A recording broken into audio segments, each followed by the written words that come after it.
हज़रत हुज़ैफ़ा से रवायत करते हैं, उन्होंने बयान किया कि हमसे रसूल अल्लाह ने इरशाद फरमाया कि अमानत आसमान से लोगों के दिलों की गहराई में नाजिल की गई और कुरान नाजिल हुआ। चनाचा लोगों ने कुरान पढ़ा और संत का इल्म हासिल किया। अल्लाह ताला का कौल कि हमें मुत्तकीन का इमाम बना दे। मुजाहिद ने कहा कि ऐसे इमाम के हम अपने से पहले वालों की इक्तिदा करें और हमसे बाद वाले हमारी इक्तिदा करें। और इब्न औन ने कहा कि 3 बातें ऐसी हैं जिन्हें मैं अपने और अपने भाइयों के लिए पसंद करता हूँ। इस संत को सीखी और उसके मुतालिक पूछें और कुरान को समझी और उसके मुतालिक लोगों से दरियाफ्त करें और लोगों से बजुज़ नेक काम के मलना छोड़ दें।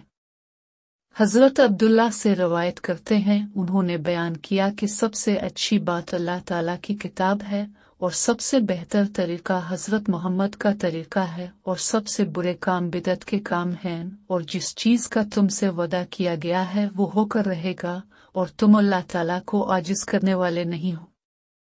अबू हुरैरा से रवायत करते हैं कि रसूल अल्लाह ने फरमाया कि मेरी तमाम उम्मत जन्नत में दाखिल होगी सवा इसके जो इनकार करे।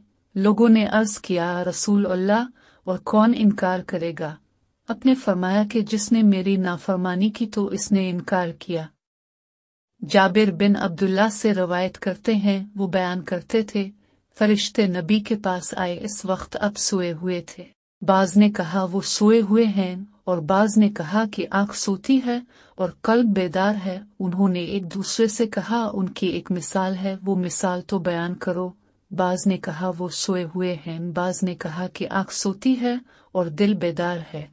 चनाचा लोगों ने कहा कि उनके लिए एक दस्तरखान बिछाया और एक शख्स बुलाने वाले को भेजा। जिसने बुलाने वाले की दावत कबूल की तो वो घर में दाखिल हुआ और दस्तरखान से खाया, और जिसने बुलाने वाले की दावत कबूल ना की वो ना तो घर में दाखिल हुआ और ना ही दस्तरखान से खाया।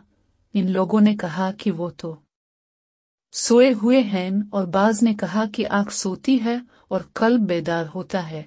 फिर फरमाया कि घर तो जन्नत है और बुलाने वाले हज़रत मोहम्मद हैं। चनाचा जिसने हज़रत मोहम्मद की इताअत की, उसने अल्लाह की इताअत की। जिसने हज़रत मोहम्मद की नाफरमानी की और उसने अल्लाह की नाफरमानी की, और हज़रत मोहम्मद लोगों के दरमियान जुदा करने वाले हैं।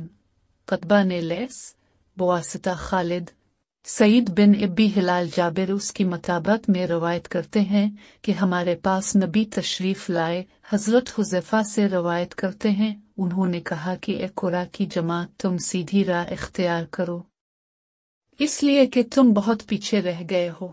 अगर तुम दाएं बाएं हट गए तो तुम इस वक्त बहुत ही दौर की गुमराही में जा पड़ोगे। नबी से रवायत करते हैं, आपने फरमाया कि मेरी और उसकी मिसाल जो अल्लाह ने मुझको देकर भेजा है, इस शख्स की मिसाल है जो एक कौम के पास आए और कहे कि मेरी कौम ने अपनी आंख से फौज को देखा है और मैं तुम्हें नंगा डराने वाला हूँ, इसलिए नजात की जगह तलाश करो। इसकी कौम के कुछ लोगों ने इसका कहा माना और रातों रात निकल गए और अपनी पनाह की जगह चले गए। चनाचा नजात पाई। एक गिरोह ने इसे झूठ समझा और अपनी जगह पर ही रहे। सुबह को लश्कर ने उन पर हमला कर दिया और उन्हें हलाक कर दिया और कत्ल गारत किया। ये इस शख्स की मिसाल है जिसने मेरी इताअत की और जो मैं लेकर आया हूँ उसकी पैरवी की, और इस शख्स की मिसाल जिसने मेरी नाफरमानी की और जो मैं लेकर आया हूँ इसको झुटलाया। हज़रत अबू हुरैरा से रवायत करते हैं, जब रसूल अल्लाह ने वफ़ात पाई और आपके बाद हज़रत अबू बकर खलीफा हुए और अरब के चंद लोगों को काफिर होना था हो गए, तो उमर ने अबू बकर से कहा कि आप लोग जिहाद किस तरह करेंगे, हालांकि रसूल अल्लाह ने फरमाया कि मैं हुक्म दिया गया हूँ कि लोगों से जंग करूँ, यहाँ तक कि लोग ला इलाहा इल्लल्लाह कहा। उसने मुझसे अपने माल और अपनी जान को बजूज़ इसके हक के बचा लिया और उसका हिसाब अल्लाह पर है। हज़रत अबू बकर ने कहा कि अल्लाह की कसम में जंग करूंगा इस शख्स से जिसने नमाज और ज़िकू में तफरीक की, इसलिए कि ज़िकू माल का हक है।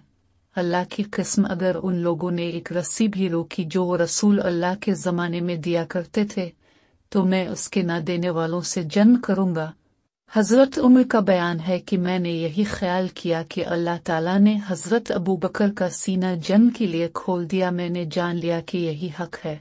इब्न बिकियर और अब्दुल्ला ने लैस इकाल की बजाय अनाक का लफ्ज़ रवायत किया है और यही ज़्यादा सही है।